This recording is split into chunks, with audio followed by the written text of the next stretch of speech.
Bonjour à tous, c'est Jean-Luc Roux sur sa chaîne YouTube. Aujourd'hui, nous allons parler de l'USMC qui recevra la munition de patrouille Teledyne Rogue One pour renforcer ses unités déployées.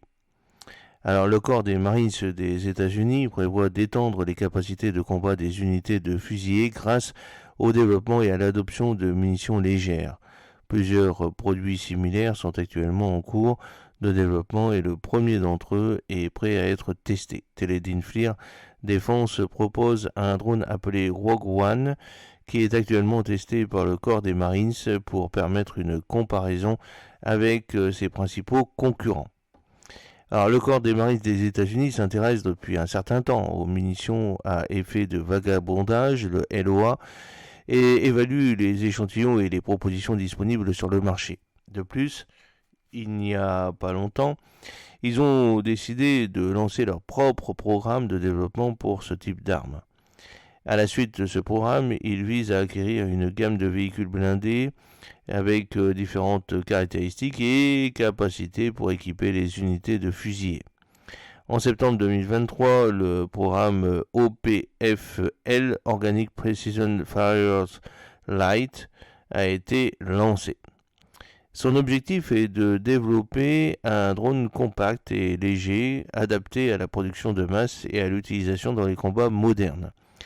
Les organisations commerciales disposant de l'expérience nécessaire ont été invitées à participer au programme. Il a été rapporté que le nouveau programme pourrait durer jusqu'à 8 ans au total. Dans un avenir proche, il prévoit de développer une nouvelle technologie et de procéder à des tests initiaux en 2024. Au fil du temps, il prévoit de réaliser diverses études, de résoudre des problèmes d'application. Le budget du projet est plafonné à 249 millions de dollars pour l'ensemble du processus de fabrication, de test et de mise en service. Teledyne FLIR Défense, Aero Aventment, Anduril Industries ont manifesté leur intérêt pour le développement de nouvelles munitions. Leurs conceptions préliminaires ont reçu l'évaluation nécessaire et le 11 avril 2024, le commandement du système ILC leur a donné l'ordre de procéder au développement. Ils devaient ensuite, si nécessaire, achever le développement de nouvelles ogives nucléaires et produire des lots d'équipements pour les tests. En avril, le corps des Marines n'a pas précisé le coût des contrats ni les délais. Cependant, AeroVironment a annoncé qu'elle recevrait environ 9 millions de dollars. Il est probable que les deux autres entreprises aient reçu des contrats similaires. Alors, Teledyne FLIR Défense a été la première à présenter l'échantillon requis. Elle n'a pas développé le drone Rogue One de toutes pièces, mais a proposé au corps des Marines un produit fini développé dans un passé récent. Il s'agit du drone Rogue One, créé au début de cette décennie, en 2022. Un lot de cet équipement a été acheté par le commandement des opérations spéciales américaines pour être testé et évalué. Dans le même temps, Teledyne l'a proposé au corps des Marines, mais n'a pas remporté le contrat souhaité. La munition rôdeuse de Teledyne s'appelle Rogue One. Le nom semble également faire référence à l'une des entrées de la saga cinématographique Star Wars. Début mai, la conférence Soft Week s'est tenue aux États-Unis, consacrée au développement des forces d'opération spéciales et d'autres troupes.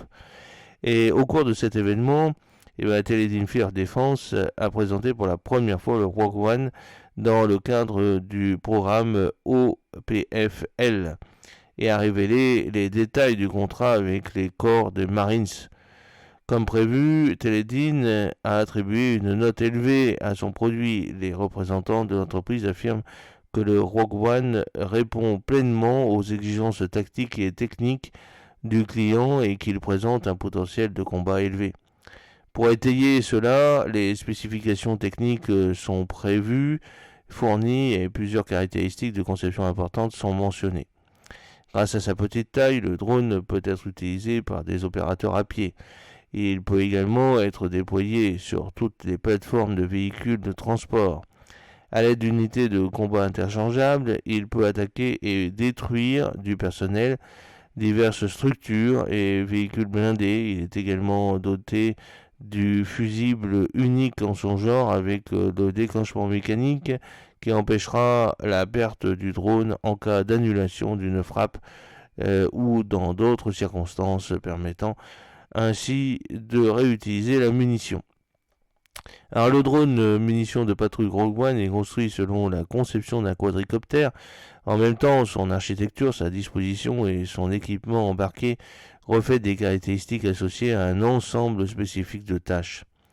Le produit a une longueur d'environ 500 à 600 mm et pèse environ 4,5 kg, ce qui le rend facile à transporter par un équipage ou par tout autre moyen de transport. L'élément de conception principal est le fuselage allongé de forme complexe en plastique. Il est doté d'un nez épais en forme de boîte, abritant probablement des instruments de contrôle. Par un pont fin, le boîtier est relié au compartiment arrière par une batterie remplaçable. Les flèches avec les groupes hélices moteurs sont articulées sur les côtés du fuselage. Pour le transport, elles se replient le long du fuselage et une fois plié, le drone peut être transporté dans une mallette de transport adaptée à l'équipement du soldat. Le Rogue One est équipé de 4 moteurs électriques à hélice rétractables. Les spécifications du moteur ne sont pas fournies. Grâce à un tel motopropulseur, le drone peut atteindre une vitesse d'environ 110 km/h. La batterie assure 30 minutes de temps de vol. Et dans ce cas, la portée du système est déterminée par les paramètres de l'équipement de communication et est limitée à 9,6-10 km. À l'avant de la munition rôdeuse se trouve un module interchangeable avec une station électro-optique compacte et une ogive. L'appareil est équipé d'une liaison FLIR Boson 640D avec des canaux d'imagerie diurne et thermique. Le signal vidéo est transmis en temps réel à la console de l'opérateur, ce qui permet l'observation, la recherche de cibles et la visée. Il n'est pas précisé s'il existe une fonction de suivi automatique de cible. Côté armement, une charge militaire est placée dans le même boîtier que l'EOS. Il existe 3 types différents de charges militaires. La principale est une charge à fragmentation cumulative pesant 454 grammes. Des charges explosives et inertes de masse similaire ont également été développées. La faible masse et la faible puissance sont compensées par la grande précision du guidage, utilisant un EOS très précis et une plateforme aérienne manœuvrable. Les ogives nucléaires sont équipées d'un dispositif de mise à feu unique qui comprend un déclencheur mécanique et un indicateur.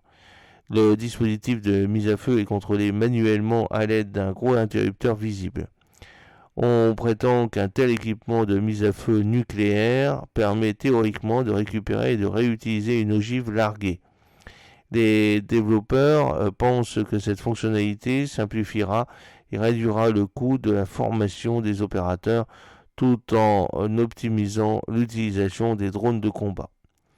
Alors c'est un avenir incertain pour un drone prometteur, puisque le corps des Marines et d'autres branches de l'armée américaine apprécient depuis longtemps le concept des munitions rôdeuses.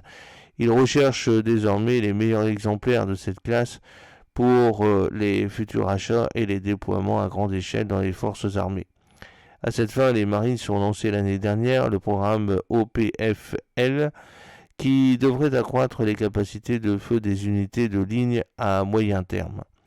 Dans le cadre de l'OPFL, les spécialistes de la marine évalueront de nouvelles munitions de patrouille de différents fabricants.